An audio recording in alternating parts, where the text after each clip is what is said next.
everyone, or marhaba. My name is Blanche and welcome to Feast in the Middle East, where I show you how to make authentic Middle Eastern cuisine, but with a fast, easy, and modern twist.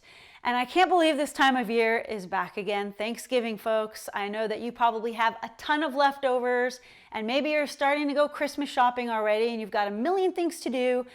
And the bottom line is everyone needs to get fed, right? So I have a spectacular recipe that's gonna make use of that leftover Thanksgiving turkey. It's called shorbet djaj ma freekeh, which is translated to soup featuring chicken and freekeh. You're probably wondering, what the hell is freekeh? Freekeh is this, my friends. Freekeh is a grain that's super popular among Palestinians as well as Egyptians, and it's actually the wheat that has been harvested while it's really young and green. So it's at peak nutrition. The word freekeh comes from the word farik, which means to rub together. So these have been rubbed together during the roasting process and parched to ensure maximum nutty flavor. This tastes nothing like the traditional wheat that you're used to. And the nutritional profile is ridiculous. I'm looking at the stats here. A serving of freekeh has 82% fiber. We're not talking Metamucil, folks. This is freekeh. This is the new superfood. You heard it here first, and we're going to use it in this soup today. So we've got freekeh, and instead of djaj, which is chicken, we're going to use leftover turkey. So let's first fire up the pot. We're going to use some extra virgin olive oil, regular olive oil. We're going to fire it up, and this is going to be a quick one-pot meal, so you don't need to make a side salad, you don't need to make any extra starch. It's got plenty of protein, it's got carbs, it's got everything you need to get you on your way for Christmas shopping, entertaining, or whatever else you need to do during Thanksgiving. So I've got the pot all heated up, and to begin with, I'm going to start with onions, the aromatics. So I have probably 2 onions chopped in here, maybe I'll use half of it. So I'm going to use half of a finely minced onion. And stir it around a bit until it's browned a little bit. Now, the thing with making a soup without chicken stock is you better make sure you use a lot of aromatics, herbs, spices to make the soup kick. Because I really love making homemade chicken stock, but it does take a little bit of time. So if I'm gonna cut corners, I better do something to replace the fact that I haven't been boiling chicken for hours on end to get that maximum flavor. Okay, so I've sauteed the onions till they're translucent, and I'm gonna add some garlic. Now no lie, I put like 10 cloves of minced garlic. You don't have to put 10 cloves, you could use half, but I like a ton of garlic in my soup. So I'll just add it in. And then for color, I'm going to add a little bit of minced celery, about 1 large stalk finely minced. And for some vitamin A and a nice hearty flavor, a little bit of sweetness, I'm going to add about maybe a cup of minced sweet potato. You can use butternut squash. They both work great at this time of year because they're at peak flavor. And to top it off, I'm going to use another superfood, Swiss chard. A lot of people are all up into kale right now. I want kale chips, kale salad. I'm a big fan of kale. I eat it several times a week, but don't knock the Swiss chard. Swiss chard is amazing. Usually on the market, they have different types. I have the red Swiss chard, which is the sweetest. So the rib is red and you could remove that. But there's also green and yellow Swiss chard. And rainbow Swiss chard is a combination of all of them. So if you want to try that, feel free. You'll be really pleased with the delicate flavor. I like Swiss chard in soup because it's really soft and tender, unlike kale, which is a little tougher. So it makes for a really good soup. And here's the shortcut, folks, is my chicken broth. I use free-range organic chicken broth. I'm just gonna dump this whole thing in here.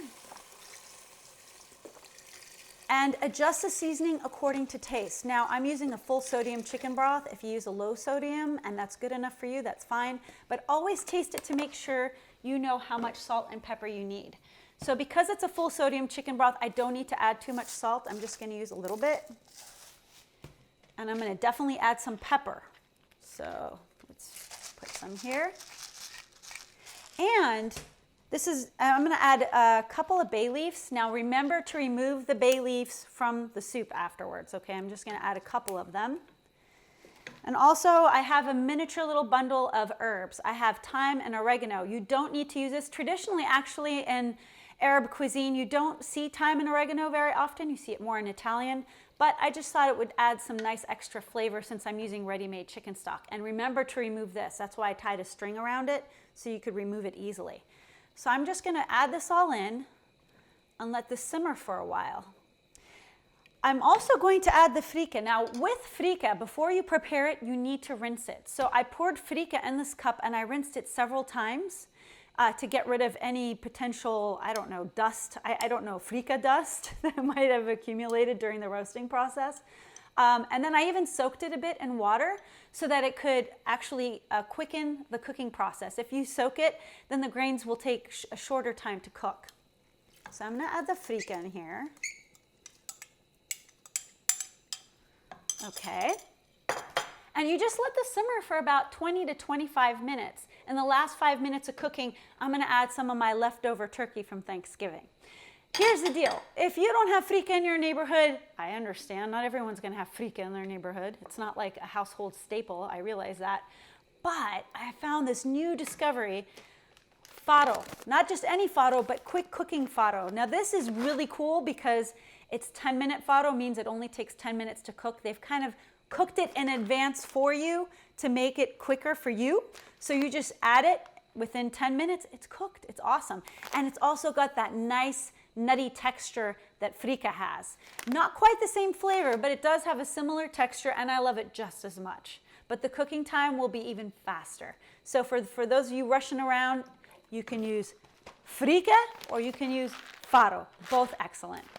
Okay, so the soup has been cooking now for about 20 minutes. I'm just gonna take this last step of adding the turkey, and you can use dark meat turkey, light meat turkey, whatever you have on hand, it'll work just fine. Now let's see what the freekeh is going on with my freekeh soup. Now remember to remove the basil leaves and the little pile of herbs because you don't want sticks and hard leaves in your soup. That's not very appetizing. Can't wait to try this. Now, if the traditional way to eat this is with a squeeze of lemon, you don't have to do this, but I love sour flavor in my food. So I'm just gonna squeeze a little bit of lemon just to top it off.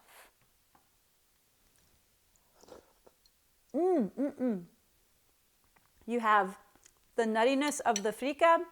You've got the sweetness of the sweet potato, the tender Swiss chard that I found, and you've got the meaty Thanksgiving turkey that's in my soup.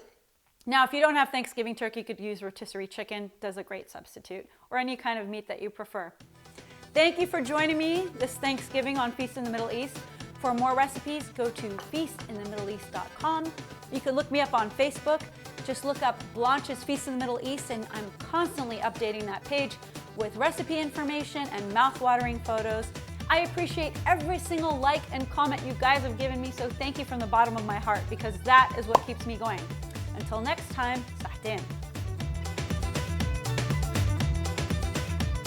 As you see, this is the leaf. Yeah. And you just put it like you roll a cigarette. You put here, and then the side, the other side, and then this side. This is so good.